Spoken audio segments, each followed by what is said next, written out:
ప్రభునందు నాకు అత్యంత ప్రియమైనటువంటి వాళ్ళారా, మన ప్రభువును రక్షకుడైనటువంటి యేసుక్రీస్తు వారి యొక్క శుభనామములు మీ అందరికీ నా హృదయపూర్వకమైన శుభములు వందనములు తెలియజేస్తున్నాను.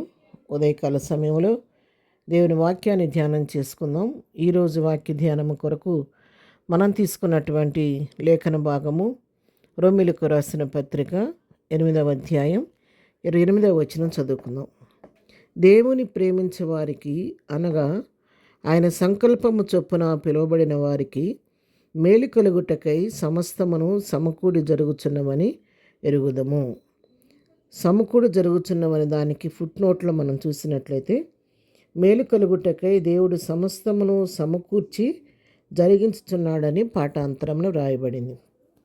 అవును పిల్లరా, ఎవరైతే దేవుని యందు భయభక్తులు కలిగి ఉంటారో, దేవుని ప్రేమిస్తారో, దేవుని తమ తండ్రిగా, తమ రక్షకుడిగా, తమకు ఆశ్రయదుర్గంగా చేసుకొని మరి దేవునిపైన ఆధారపడి వారి పరిస్థితులకు, మనుషుల వైపు, లోకం వైపు చూడకుండా దేవుని వైపు చూస్తూ ఆయన ప్రతి పరిస్థితి చేయగలిగిన దేవుడని నమ్మి ప్రభు హస్తాలకు తమ సమస్యను అప్పగిస్తూ ఉంటారో వారి విషయంలో దేవుడు సమస్తాన్ని మేలుకరంగా జరిగిస్తూ ఉంటాడు. అంతేకాదు, ఆయన కొంతమందిని లోకంలో ప్రత్యేకంగా ఏర్పరచుకొని వారిని ముందుగా తన కొరకు తల్లి గర్భంలో పిండంగా ఉండగానే తన కొరకు ప్రతిష్ఠించుకుంటాడు.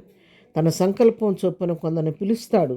తన పని కొరకు వారిని ఏర్పరచుకొని వారిని తన ప్రియబిడ్డలుగా చేసుకుని వారిపైన తన అభిషేకం ఉంచి ఈ లోకంలో తన సాధనాలుగా తన మహిమ కొరకు వారిని వాడుకుంటూ ఉంటారు. ఆ విధంగా ఎవరు దేవుణ్ణి ప్రేమించినప్పటికీ, దేవునిపైన ఆధారపడే వారి విషయంలోనూ, దేవుడు తన కొరకు ఏర్పాటు చేసుకున్నటువంటి వారి విషయంలో కూడా దేవుడు ప్రత్యేకమైన శ్రద్ధ చూపిస్తూ ఉంటాడు.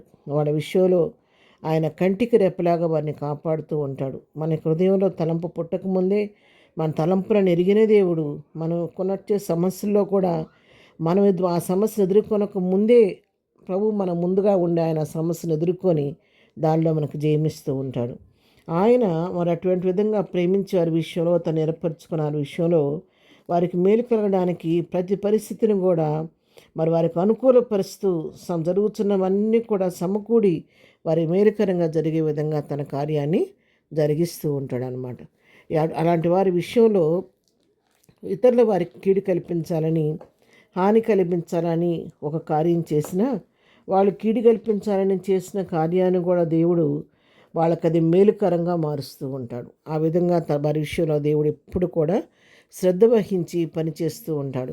ఉదాహరణకు మనం చూసినట్లయితే ఆదికాండంలో 45వ అధ్యాయం మనం చూసినట్లయితే ఇక్కడ యోసేపు జీవితాన్ని గురించి మనం పరీక్షిస్తుంటే, యోసేపుని తన అనలైనటువంటి వారు అమ్మివేసిన తర్వాత మరి అక్కడ కరువు అధికమైపోయి మరి ఆ ధాన్యం కొరకు తిరిగి యోసేపు దగ్గరికి రావటం, ఆయన అక్కడ ప్రధానమంత్రిగా ఉండి ఆ ధనాగారం అంతటి మీద అధికారిగా ఉండి ధాన్యాన్ని అమ్మేవాడిగా అక్కడ యోసేపు ఉండటం, మరి అక్కడికి వచ్చి వాళ్ళు ధాన్యం కొనడానికి రావటం, కథ అంతా మనకు తెలిసిన విషయమే.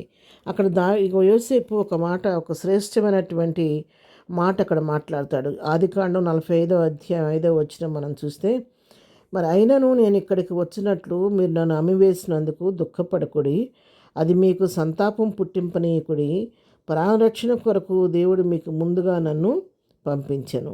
పైవచ్చులు అంటాడు కదా, యోసేపు నా దగ్గరకు రండి తన సహోదరులతో చెప్పినప్పుడు వారు అతని దగ్గరికి వచ్చిన అతడు ఐగుప్తునికి వెళ్ళినట్లు మీరు అమ్మివేసిన మీ సహోదరుని యోసేపును నేనే, అనలారా దగ్గరికి రండి అని పిలిచి, ఐగుప్తీలకు అమ్మివేసినటువంటి మీ సహోదరుని యోసేపును నేను ఎవరినో కాదు, మీ సహోదరుని యోసేపు. అయినప్పటికీ నన్ను ఈ విధంగా అమ్మివేసినందుకు మీరు దుఃఖపడద్దు, సంతాపపడద్దు, అది దేవుడు మన మేలు కొరకే చేశాడు.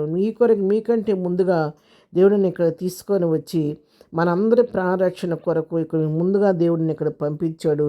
ఇది మేలు కొరకే దేవుడు చేశాడు కాబట్టి మీరు దుఃఖపడవద్దని చెప్పాడు. ఆ రీతిగా ఉదయకాల సమయంలో నీ జీవితంలో, నా జీవితం ఎదురుతున్న పరిస్థితుల్లో నువ్వు దుఃఖపడుతూ బాధపడుతున్నావేమో, కానీ నీ జీవితంలో ఎదురవుతున్న ప్రతి పరిస్థితి కూడా దేవుడు దాన్ని మేలుకరంగా మార్చబోతున్నాడని నమ్మి ప్రభువుకు నీ సమస్యను అప్పగించు. నీ జీవితంలో కూడా మేలు పొందుకుంటావు. ప్రార్థన.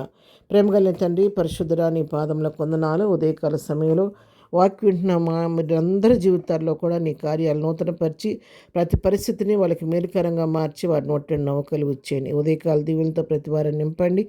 ఏదైనా బర్త్డే మ్యారేజ్ చేసుకున్నప్పుడు దీవించండి, ఆశీర్వదించండి, బలహీన బలపరచండి, కృంగిన వారిని లేవనెత్తండి, సమస్యలను వారిని విడిపించండి. దినం మేము చేయి పని పాటలో రాకపోకలో తోడుగా నడిపించమని యేసునామంలో ప్రార్థించడి పొందుకొని ఉన్నాము తండ్రి. ఆమెన్. ప్రభు కృప సదాకాలం మనందరికీ తోడై ఉండి నడిపించును గాక. ఆమెన్.